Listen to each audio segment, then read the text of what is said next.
കഴിഞ്ഞ ദിവസങ്ങളിൽ ഉണ്ടായ ചില സംഭവങ്ങൾ ആകെ അസ്വസ്ഥതപ്പെടുത്തുന്നു. നമ്മുടെ യുവതലമുറ എങ്ങോട്ടാണ് പോകുന്നത് എന്നതിനെപ്പറ്റി ഒരു സന്ദേഹം, ഒരു പേടി പോലും തോന്നിപ്പോകുന്നു.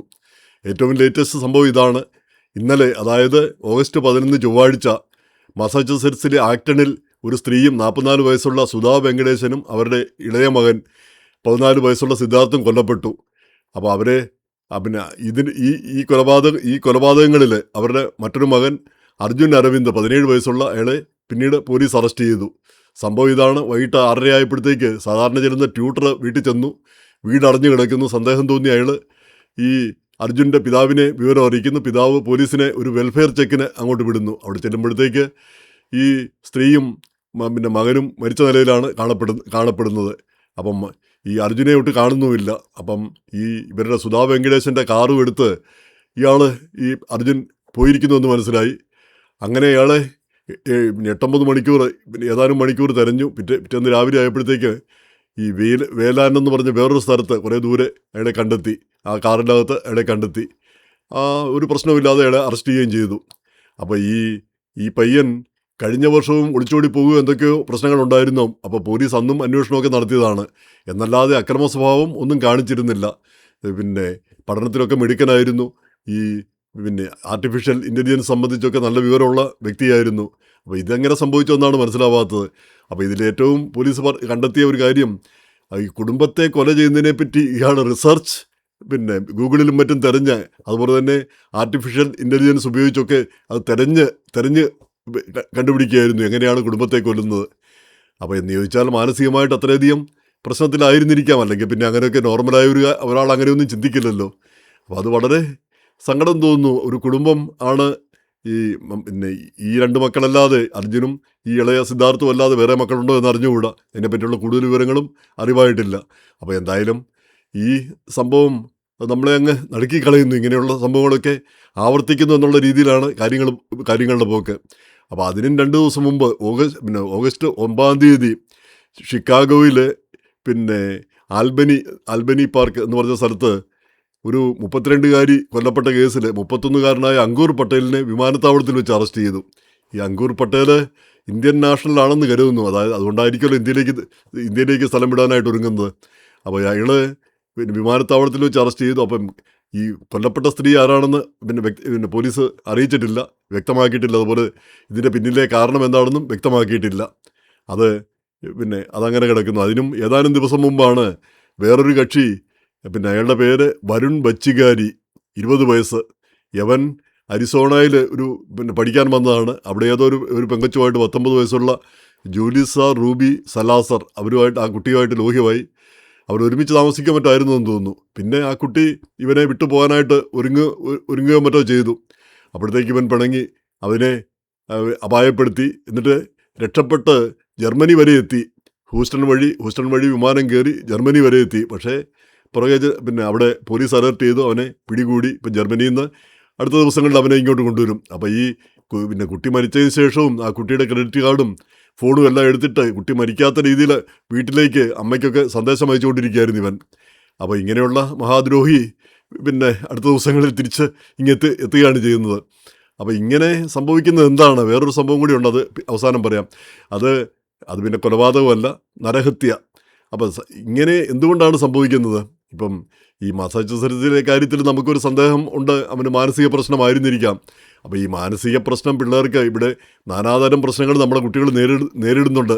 നമ്മൾ വിചാരിക്കുക അവർ അമേരിക്കക്കാരാണല്ലോ, അവർക്ക് പ്രശ്നങ്ങളൊന്നും ഇല്ലല്ലോ എന്ന്. അങ്ങനെയല്ല. അവർ ഈ സ്കൂളുകളിലും കോളേജുകളിലുമൊക്കെ അവർ ഒറ്റപ്പെട്ടു പോകുന്നു. അവരുടെ തൊലിയുടെ നിറം വെച്ച് അധികം കൂട്ടുകാരെ കിട്ടാതെ വരികയോ അവർ ഒറ്റപ്പെടുകയോ ഒക്കെ ചെയ്യുന്ന, അല്ലെങ്കിൽ അവർ കളിയാക്കപ്പെടുകയും ബുള്ളി ചെയ്യുന്ന അവസ്ഥയൊക്കെ അവർ നേരിടുന്നുണ്ട്. അപ്പം വീട്ടിലാണെങ്കിലും ഒറ്റപ്പെട്ട രീതിയിലാണ് അവർ വളരുന്നത്. നാട്ടിലെ പോലെ കളിച്ച് വളർന്ന് ഈ കളിക്കളങ്ങളിലെല്ലാം പോയി കളിച്ച് വളരുന്ന ഒരവസ്ഥയല്ല ഇവിടെയുള്ളത്. അപ്പം അങ്ങനെയുള്ള ഈ ദുർബല മനസ്സുള്ളവർ അവർ പെട്ടെന്ന് ഈ രോഗങ്ങൾക്കും പ്രശ്നങ്ങൾക്കും എല്ലാം അടിപ്പെട്ടു പോകുന്ന അവസ്ഥയുമുണ്ട്. അപ്പോൾ അതൊക്കെയല്ല നമ്മൾ ശ്രദ്ധിക്കേണ്ട ഒരു കാര്യം തന്നെയാണെന്ന് തോന്നുന്നു.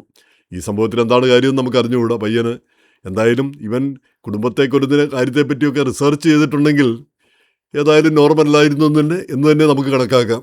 ഇനി മറ്റേ സംഭവം, ഈ ചിക്കാഗോയിൽ പിന്നെ 32കാരിയെ കൊന്നിട്ട് ഒരു കക്ഷി പോയി എന്ന് പറഞ്ഞത്, എന്നിട്ടും അവന് വിമാനം കയറി പോകാനാണ്, രക്ഷപ്പെടാനാണ് നോക്കുന്നത്.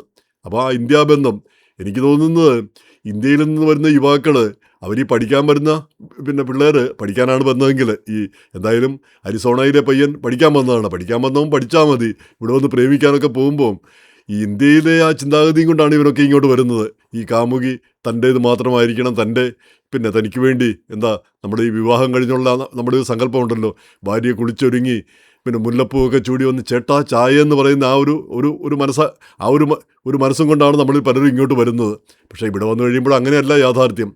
എന്ന് മാത്രമല്ല, ഇവിടെ അമേരിക്കൻ പെണ്ണുങ്ങൾ, അമേരിക്കയിലെ വനിതകൾ അവരാരുമായിട്ടെങ്കിലും ലൂഹ്യമായി എന്നതുകൊണ്ട് ആ സ്ഥിരമായിട്ട് ആ ലൂഹ്യമായിരിക്കുമെന്നും അവൻ്റെ കൂടെ എന്നും ജീവിച്ചുകൊള്ളുമെന്നും അവനെ കല്യാണം കഴിക്കുമെന്നൊന്നും യാതൊരു ഉറപ്പുമില്ല.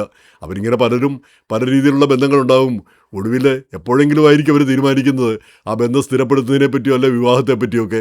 നമ്മുടെ നാട്ടിൽ നിന്ന് വരുന്ന പുങ്കന്മാർ വിചാരിക്കുന്നത് ഒരു പെണ്ണ് ചിരിച്ചു കാണിച്ചു, അല്ലെ അവളുടെ കൂടെ താമസിച്ചു, അതുകൊണ്ട് അവൾ തൻ്റെ തറവാട്ട് സ്വത്താണ്, ഇനി അവൾ വേറൊന്നിനും പോയിക്കൂടാ, അവൾ പിരിഞ്ഞു പോകാൻ പാടില്ല എന്നൊക്കെയുള്ള ചിന്താഗതി കൊണ്ട് ഇങ്ങോട്ട് വരുന്നു.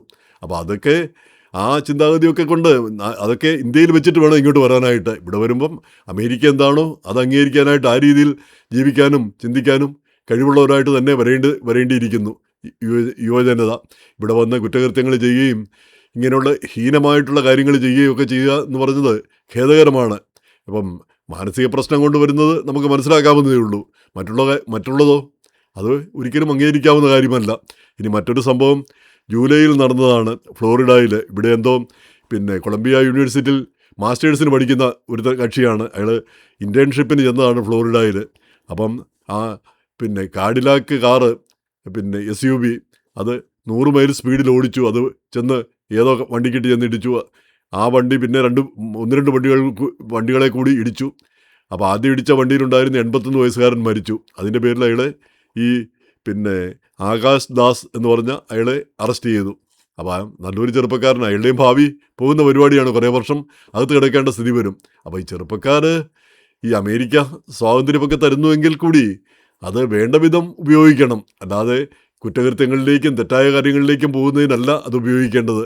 എന്ന് മാത്രമല്ല, ഇന്ത്യയിലെ ചിന്താഗതിയും കൊണ്ട് ഇങ്ങോട്ട് വരുന്നതും ശരിയല്ല. അത് ആ ചിന്താഗതി മാറ്റി വെച്ചിട്ട് വേണം ഇങ്ങോട്ട് വരാൻ. ഇവിടുത്തെ യാഥാർത്ഥ്യങ്ങൾ വ്യത്യസ്തവുമാണ്. എന്തായാലും ഇത് നമ്മുടെ കമ്മ്യൂണിറ്റിക്ക് വളരെ മോശമായിട്ടുള്ള കാര്യമാണ്. ഇത് വെറുതെ അല്ല ഈ ഇമ്മിഗ്രൻസിനെതിരെയൊക്കെയുള്ള വികാരങ്ങൾ ഉയരുന്നത്. ഇപ്പം നമുക്കാണേലും ഇങ്ങനെയൊക്കെ വന്നു കഴിഞ്ഞാൽ, നമ്മുടെ നാട്ടിൽ ബംഗാളികൾ ഇങ്ങനെയൊക്കെ ചെയ്തു കഴിഞ്ഞാൽ നമുക്ക് എന്തായിരിക്കും തോന്നുക? നമുക്കും അരിശവും ദേഷ്യവും മൊത്തം ആ കമ്മ്യൂണിറ്റിയോട് ദേഷ്യവും തോന്നും. ഇത് അമേരിക്കയിൽ വിവിധ സ്ഥലങ്ങളിൽ നടക്കുന്നതുകൊണ്ട് ആളുകൾ അത്ര നോട്ട് ചെയ്തൊന്നും വരില്ല. എങ്കിൽ പോലും ആ ആൻറ്റി ഇമ്മിഗ്രൻ്റ് വികാരം വരുന്ന ഇത്തരം സംഭവങ്ങൾ, തീർച്ചയായിട്ടും ഇത്തരം സംഭവങ്ങളൊക്കെ അതിന് വഴിയൊരുക്കുമെന്നുള്ള കാര്യത്തിൽ ഒരു തർക്കവുമില്ല. ഈ 3-4 റിപ്പോർട്ടുകൾ അത് പ്രസാദ് തിയോടിക്കലാണ് ഈ മലയാളിക്ക് വേണ്ടി എഴുതിയത്. അതുകൂടി നമ്മൾ അക്നോളജ് ചെയ്യുന്നു. എന്തായാലും ഇങ്ങനെയുള്ള കാര്യങ്ങളിൽ നമ്മുടെ സമൂഹം കുറച്ചുകൂടി, നമുക്കെന്ത് ചെയ്യാൻ പറ്റുമെന്ന് എനിക്ക് അറിഞ്ഞുകൂടാ. പക്ഷേ എങ്കിൽ കൂടി ഇങ്ങോട്ട് പിള്ളേരെ വിടുമ്പം കാരണവന്മാർ പറയണം, അവിടെ ചെന്ന് അവിടുത്തെ നിയമങ്ങൾ അനുസരിച്ചും അവിടുത്തെ രീതിയിൽ വേണം പോകാനായിട്ട്. ഇന്ത്യൻ രീതിയിൽ വന്ന് ഇന്ത്യൻ ചിന്താഗതികളൊക്കെ ആയിട്ട് വന്ന് ഇങ്ങോട്ട് പോരരുത് എന്ന് പറഞ്ഞു കൊടുത്ത് വേണം വരാൻ എന്ന് തോന്നുന്നു.